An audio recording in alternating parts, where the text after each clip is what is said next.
Hello बच्चों, कैसे हैं आप लोग। आशा करता हूँ ठीक होंगे और बढ़िया तरीक़ा से आप लोग परीक्षा दिए होंगे। आप लोग इसी प्रकार से बढ़िया तरीक़ा से परीक्षा दीजिए और आगे अपने बोर्ड एग्ज़ाम की तैयारी के लिए इससे भी बेहतर तरीक़ा से आप लोग तैयारी में लग जाइए, ताकि इससे भी बेहतर आप लोगों का एग्ज़ाम बोर्ड एग्ज़ाम जाए और आप अधिक से अधिक नंबर लाएं। तो हम लोग अब चलते हैं। यह जो आप लोगों ने आज जैसे आप लोगों ने जो परीक्षा दिया है, सेंटअप एग्ज़ाम दिया है आप लोगों ने, तो उसी को लेकर आया हूँ। विज्ञान विषय को लेकर आया हूँ सेंटअप एग्ज़ाम का। आप लोग मिला लीजिएगा, 80 में से 40 ऑब्जेक्टिव बनाना था, तो आप लोग मिला लीजिएगा कि आप लोगों ने 80 में से कितना बनाया। और आगे आप लोग तो अगर जब थोड़ा सा भी कमजोरी होगी तो उस पोर्शन को सही कीजिएगा। आप लोग इसमें यह भी देख लीजिएगा आप गलत कहाँ कर रहे हैं, किस विषय में आप लोग कमजोर हैं, किस विषय के किस अध्याय में कमजोर हैं, ताकि आप लोग बेहतर से अधिक नंबर ला सके। तो हम लोग जब आगे बढ़ते हैं, क्वेश्चन पे चलते हैं। क्वेश्चन आंसर पे हम लोग क्या कर रहे हैं, थोड़ा सा ध्यान से देखिएगा। क्वेश्चन आंसर, पहला क्वेश्चन है विज्ञान का कि निम्न में से किस लेंस की फोकस दूरी धनात्मक होती है। तो आप लोग जानते हैं, ऐसे आप लोग बतेबो किए हैं कि किस लेंस की फोकस दूरी धनात्मक होती है। तो आप कौन सा लेंस है, उत्तल लेंस। तो याद रखिए उत्तल लेंस की फोकस दूरी धनात्मक होती है और उत्तल दर्पण की भी फोकस दूरी धनात्मक। तो ऑप्शन नंबर क्या हो जाएगा, ए। आप लोगों को क्लास भी हुआ था इसका, बढ़िया करा कि निम्न में से कौन उत्तल दर्पण की फोकस दूरी है जिसकी वक्रता त्रिज्या 32। याद रखिए, देखिए उत्तल दर्पण की वक्रता त्रिज्या क्या है, वक्रता त्रिज्या को 8 से सूचित किया 32 सेंटीमीटर। तो उसके फोकस तो आप लोग जानते हैं F बराबर R/2। तो R का मान कितना है 32, तो 16 दूनी 32। तो आप लोग क्या बोले कि उत्तल दर्पण की फोकस दूरी प्लस में होती है, धनात्मक होती है, +16। तो +16 सीएम किसका ऑप्शन है, डी नंबर। +16 सीएम कौन है, डी नंबर। चलिए आगे बढ़ते हैं। प्रकाश के अपवर्तन के कितने नियम है। तो आप लोग जानते हैं प्रकाश के अपवर्तन के कितने नियम है, 2 नियम। तो मेन एग्जाम में, बोर्ड एग्जाम में पूछ सकता है प्रकाश के परावर्तन के कितने नियम है, तो अपवर्तन की जगह परावर्तन पूछ सकता है। तो याद रखिएगा कितने नियम है, 2 नियम। देखिए उसमें भी इसी प्रकार का क्वेश्चन पूछेगा, थोड़ा सा अंतर करेगा। अब देखिए अगला क्या है, तरंग दैर्घ्य को समझता किस में मापा जाता है। तरंग दैर्घ्य को एंगस्ट्रम में मापा जाता है, मीटर में, एंगस्ट्रम, ठीक है, एंगस्ट्रम में, किसमें, एंगस्ट्रम में मापा जाता है। तरंग दैर्घ्य को किस में मापा जाता है, एंगस्ट्रम में। ये सब लिखाया गया क्वेश्चन है। किसी लेंस द्वारा उत्पन्न आवर्धन का ऐसा मात्रक, आवर्धन का याद रखें कोई मात्रक नहीं होता है, आवर्धन का कोई मात्रक नहीं होता है।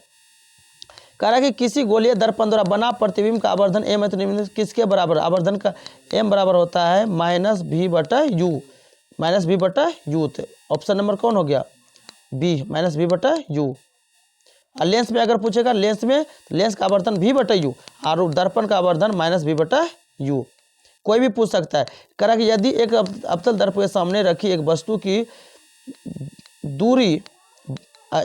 की दर्पण से दूरी बढ़ा दिया जाए तो प्रतिबिंब की दूरी क्या हो जाएगी। याद रखिएगा, जैसे मान लीजिए दर्पण, अवतल दर्पण है, तो दूरी याद रखिएगा, दर्पण जितना वस्तु जितना दूर रहेगा उसका प्रतिबिंब उतना छोटा बनता है, उतना दर्पण के नज़दीक बनता है।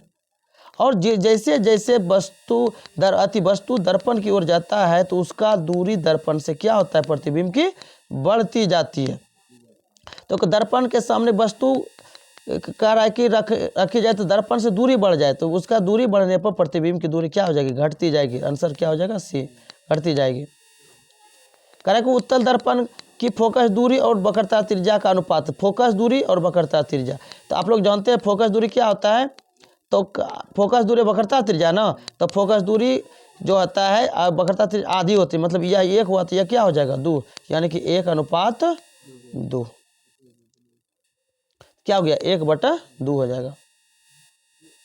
करा कि नेत्र लेंस की वक्रता त्रिज्या कम हो जाने से कौन सा, नेत्र लेंस की वक्रता त्रिज्या कम होने से, लेंस की वक्रता त्रिज्या जैसे कम होगी तो यह क्या हो जाएगा, वो रेटिना से पीछे हो जाएगा। तो हम लोग क्या दूर, हाँ, तो दूर दृष्टि दोष क्या हो जाएगा, दूर दृष्टि दोष।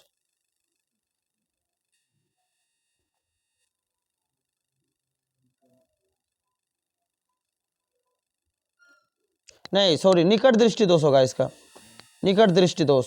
क्योंकि जैसे मान लीजिए ये नेत्र है, तो वक्रता त्रिज्या कम होना यानी कि क्या हो गया, इसका वक्रता त्रिज्या कम होने का मतलब हुआ कि लेंस पतला हो गया। लेंस क्या हो गया, जितना लेंस पतला होगा उसकी फोकस दूरी क्या हो जाएगी, बढ़ जाएगी।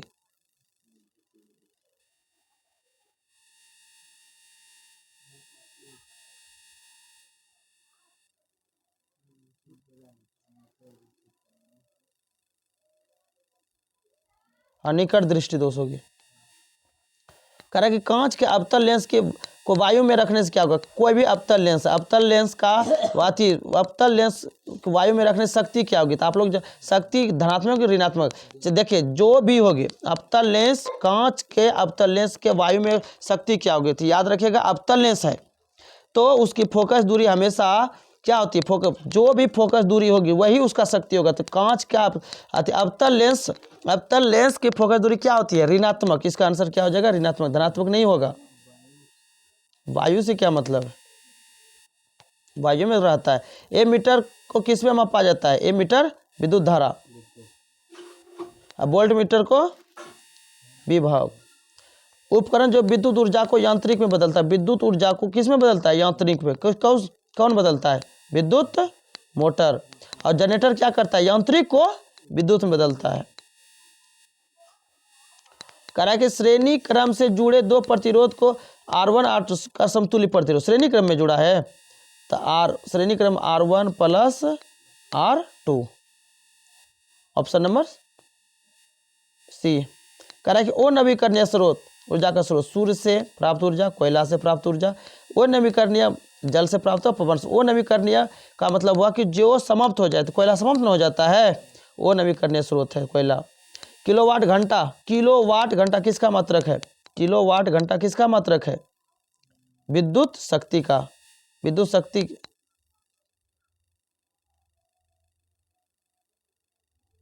शक्ति का किलोवाट घंटा नहीं, विद्युत ऊर्जा हो जाएगा, विद्युत ऊर्जा का। वाट घंटा होता है विद्युत शक्ति, वाट घंटा विद्युत ऊर्जा हो जाएगा उसका आंसर। निम्नलिखित में कौन वर्ण विक्षेपण प्रदर्शित करता है, कौन करता है, प्रिज्म। नरोरा परमाणु विद्युत केंद्र कहाँ है, नरोरा कहाँ है, नरोरा उत्तर प्रदेश। कह रहा है कि पवन विद्युत जनित्र में कुंडली को घुमाने का काम मूलतः कौन करता है, उच्च दाब की हवा, गतिमान हवा होगा। कह रहा है कि वर्ण विक्षेपण असंभव है, वर्ण विक्षेपण किसमें असंभव है, फाइबर में, निर्वात में, यह कांच जल सब में होता है। अगला कह रहा है कि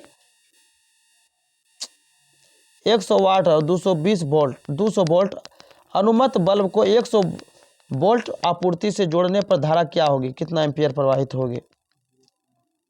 इसको बनाना पड़ेगा, चलिए आगे बना के अवधि करेंगे।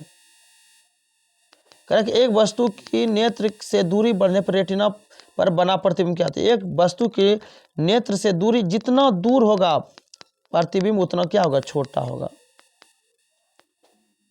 और जितना नजदीक है उतना बड़ा होगा। आप लोग देखते हैं जितना दूर का वस्तु देखते हैं क्या छोटा देखते हैं, उसके नजदीक जैसे बड़ा देखते हैं। विद्युत चुम्बकीय प्रेरण का खोज किसने किया था, फैराडे ने।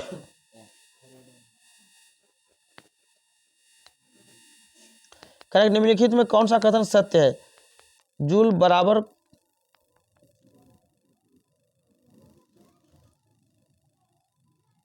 बोल्ट भागा कूलम, जूल बराबर क्यू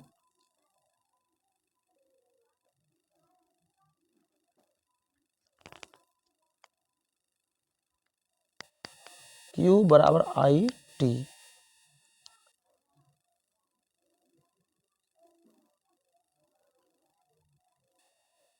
इसका आंसर ध्यान में नहीं आ रहा है। प्रतिरोध का ऐसा मात्रक क्या होता है, ओम। वोल्ट बराबर होता है जूल, हाँ जूल प्रति कूलम को वोल्ट का। बेंजीन का सूत्र C6H6। स्टेनलेस स्टील में लोहा एवं कार्बन के अलावे क्या रहता है, लोहा एवं कार्बन के अलावे निकेल और क्रोमियम रहता है, बी ऑप्शन। करा कि सोडियम के परमाणु की बाह्यतम कक्षा में इलेक्ट्रॉन की संख्या, सोडियम तो कितना होता है 11, 2 8 और 1, बाह्यतम कक्षा में 1 इलेक्ट्रॉन। हाइड्रोजन को 2 परमाणु के बीच कितने बंधन, हाइड्रोजन के 2 परमाणु के बीच एक बंधन रहता है, एकल बंधन। ग्लूकोज के एक अणु में ऑक्सीजन कितने होते हैं, ग्लूकोज के एक अणु में C6H12O6 कितने, ऑक्सीजन के कितने अणु है 6, ऑप्शन नंबर बी। कह कि तांबा का परमाणु संख्या कितना है 29, तांबा 29। कह कि इथेन के एक अणु में कितने सहसंयोजक बंधन, कितने हैं 7। ये तो आप लोग अम्लराज के ताजा विलयन में अनुपात हाइड्रोक्लोरिक अम्ल और नाइट्रिक अम्ल HNO3 और हाइड्रोक्लोम HCl और HNO3 का अनुपात पूछ रहे थे, 3:1। क्या बोले थे, इधर का 3 इधर, एक का इधर, 3:1। इसका ऑप्शन हो जाएगा 3:1, नहीं तो इसमें फंस जाता है आदमी आगे पीछे में। आधुनिक आवर्त सारणी में कितने ऊर्ध्वाधर स्तंभ है, ऊर्ध्वाधर मतलब सीधा खड़ा, कितने हैं 18। करेक्ट। सोडियम बाइकार्बोनेट और टार्टरिक अम्ल का मिश्रण क्या कहलाता है, बेकिंग पाउडर। ह्रासित भूमिगत जल का पुनः परिपूरण निम्नलिखित में किससे होता है, तालाब के जल से, वर्षा के जल से, नदी के जल से, तो वर्षा के जल से। कह कि निम्नलिखित संकेतों द्वारा व्यक्त तत्वों में कौन सा धातु है, धातु कौन सा होगा, तो 9 किसका है फ्लोरीन, 6 कितना है कार्बन, अब 12 किसका है मैग्नीशियम, तो मैग्नीशियम धातु है। 8 किसका है ऑक्सीजन। कह कि निम्नलिखित में से किस तत्व में न्यूट्रॉन की संख्या शून्य है, तो याद रखिएगा ना, हाइड्रोजन में न्यूट्रॉन की संख्या शून्य होती है हाइड्रोजन में। वैसा तत्व ऐसा यौगिक जिसका अणुसूत्र समान किंतु संरचना सूत्र भिन्न भिन्न हो उसे समावयवी कहते हैं। करेक्ट। निम्नलिखित विलयन में से कौन सबसे अधिक अम्लीय है, तो याद रखिए जिसका pH जितना कम होगा उसका वह उतना अम्लीय होगा। कितना, किसका pH 1। अधिकतर धातुओं के ऑक्साइड क्या होते हैं, क्षारीय होते हैं। मेंडलीव के आवर्त सारणी में समूह कितने हैं, मेंडलीव के आवर्त सारणी में कितने हैं 7।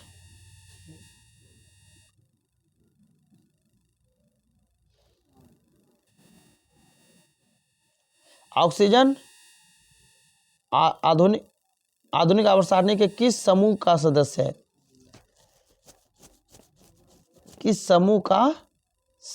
है,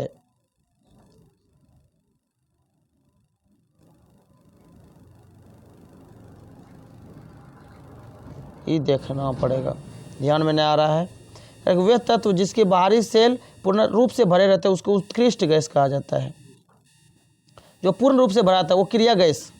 लेकिन में कांसा किसका मिश्र धातु है, कांसा जो है कॉपर और टीन का,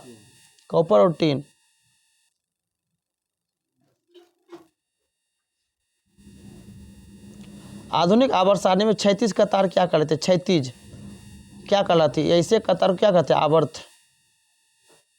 अगला नाइट्रोजन की बाह्यतम कक्षा में इलेक्ट्रॉन की संख्या थी, नाइट्रोजन के 7, 2 और 5, बाह्यतम कक्षा में 5 इलेक्ट्रॉन। कारक अम्ल का जलीय विलयन विद्युत का संचालन करता है, क्योंकि अम्ल राज में वो विलय होते हैं, अम्ल जल में क्या होते हैं, विलय होते हैं, अम्ल जल में विलय होते हैं। कारक जिंकाइड किस धातु का अयस्क है, जिंकाइड जो है जिंक का अयस्क है, जिंक का। अमोनियम क्लोराइड का जलीय विलयन क्या होता है, अमोनियम क्लोराइड का जलीय विलयन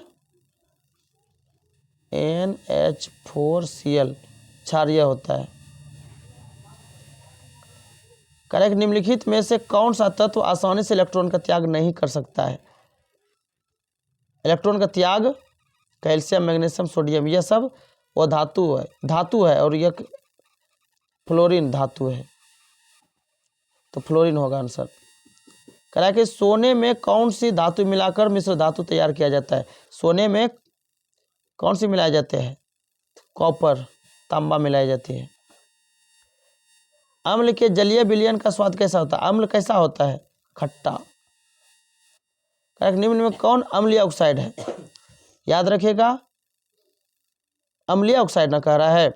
तो धातु के ऑक्साइड क्षारीय होते हैं और वो धातु के ऑक्साइड अम्लीय होते हैं। सल्फर डाइऑक्साइड SO2, एकदम याद रखिएगा। धातु के ऑक्साइड अम्लीय होते हैं, नहीं क्षारीय होते हैं।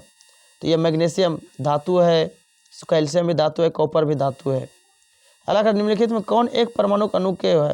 तो याद रखिए, एक परमाणु जो होता है तो वो क्रिया गैस वो एक परमाणु होता है। और आर्गन वो क्रिया गैस है, इसीलिए आंसर होगा इसका आर्गन। पक्षी तथा चमगादड़ के पंख क्या है? समजात अंग है। अगला कह रहा है कि जठर ग्रंथि पाई जाती है। जठर कहाँ? अमाशय में। करेक्ट। अंडोत्सर्ग का कारण क्या है? LH। अब कह रहा है कि सही खाद्य श्रृंखला का उदाहरण है। सही खाद्य श्रृंखला, मछली को घास खाती है? नहीं। घास बकरी खाती है? बकरी किसको खाती है? नहीं, घास को बकरी खाती है, बकरी को बाघ खाती है। तो ऑप्शन नंबर बी। बीज विकसित होता है किसमें? परागकोश में, अंडाशय में, पुंकेसर में, बीजांड में। परागकोश में नहीं, परागकोश में नहीं, अंडाशय में। नहीं, सॉरी, बीजांड में।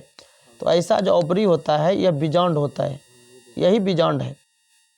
तो बीजांड में कह रहा है किस पौधे में रंध्र अनुपस्थित रहते हैं? तो इसका होगा हाइड्रिला। हाइड्रिला में रंध्र नहीं पाए जाते हैं। क्लोरोफिल वर्णक का रंग क्या होता है? हरा। अब कह रहा है एक समान स्त्री में कौन सा गुणसूत्र पाया जाता है? XX। स्त्री में XX और पुरुष में XY। पुरुष में XY। करेक्ट। आयोडीन घोल को स्टार्च में मिलाने पर इसका रंग क्या हो जाता है? पीला। दो तंत्रिका कोशिका के मध्य खाली स्तन क्या कहते हैं? सिनेप्स। कृत्रिम पारिस्थितिकी तंत्र का उदाहरण? कृत्रिम तो देखे, तालाब कृत्रिम नहीं है, तो बनाए। हाँ, तालाब कृत्रिम है। जल जीवशाला, जंगल, नदी। तालाब जो है अपने बना रहता है। जल जीवशाला जो हम लोग खुद बनाते हैं, उसको कृत्रिम कहते हैं। जो अपने आप बनाए उसको प्राकृतिक कहते हैं। पौधे का उत्सर्जी पदार्थ क्या है? लेटेक्स, जिसको गोंद कहते हैं। अमीबा में पोषण की विधि क्या है? अमीबा में कौन सा पोषण है? परजीवी पोषण। वायुमंडल में ऑक्सीजन की मात्रा कितनी? 21%। अगला क्या है कि यह क्या? प्रकाश संश्लेषण की क्रिया है, जिसमें प्रकाश संश्लेषण पेड़ पौधे क्या करते हैं? कार्बन डाइऑक्साइड और जल की उपस्थिति से अभिक्रिया करके सूर्य का प्रकाश क्लोरोफिल के उपस्थिति में ग्लूकोज का निर्माण करता है और ऑक्सीजन गैस मुक्त करती है। तो प्रकाश संश्लेषण की क्रिया हो जाएगा। कह रहा है कि लसिका क्या है? लसिका एक उत्तक है जो हल्का पीला होता है। सही में तीनों, ऑप्शन नंबर सी हो जाएगा। A और B दोनों उत्तक है और हल्का पीला भी होता है। परागकण पाया जाता है कहाँ? परागकोश में। परागकोश में परागकण पाया जाता है और वहीं से फिर कहाँ जाता है? वर्तिकाग्र तक। निम्नलिखित में कौन छोटी आंत का एक भाग है? छोटी आंत का भाग क्या है? Colon, ग्रहणी, caecum. कोलन हो जाएगा। कह रहा है कि अगला देखिए क्या क्या? शुक्राणु कोशिका होती है त्रिगुणित, द्विगुणित, अनुगुणित। शुक्राणु कोशिका जो है त्रिगुणित होगा। कह रहा है कि एक वयस्क मनुष्य में कितने दांत होते हैं? तो एक वयस्क मनुष्य में कितने दांत होते हैं? 32। पादप हार्मोन साइटोकाइन क्या है? प्रारोह के अग्रभाग की लंबाई में वृद्धि। तो यही होता है प्रारोह। कह रहा है कि वंशागत नियमों का प्रतिपादन किसने किया था? चार्ल्स डार्विन ने। नहीं, ग्रेगर जॉन मेंडल ने। स्लाइड को सर्वप्रथम कंपाउंड माइक्रोस्कोप से कितना गुना? 10 गुना। तिलचट्टा में कितने होते हैं श्वसन रंध्र? कितने जोड़े श्वसन रंध्र होते हैं? 10, शायद 10 होगा। अच्छा, बाद में इसको देखा जाएगा। कह रहा है कि सभी जीव जंतुओं के लिए ऊर्जा का सबसे अंतिम स्रोत क्या है? सूर्य। सबसे अंतिम स्रोत सूर्य है। इस प्रकार हम लोग आशी को देख लिए।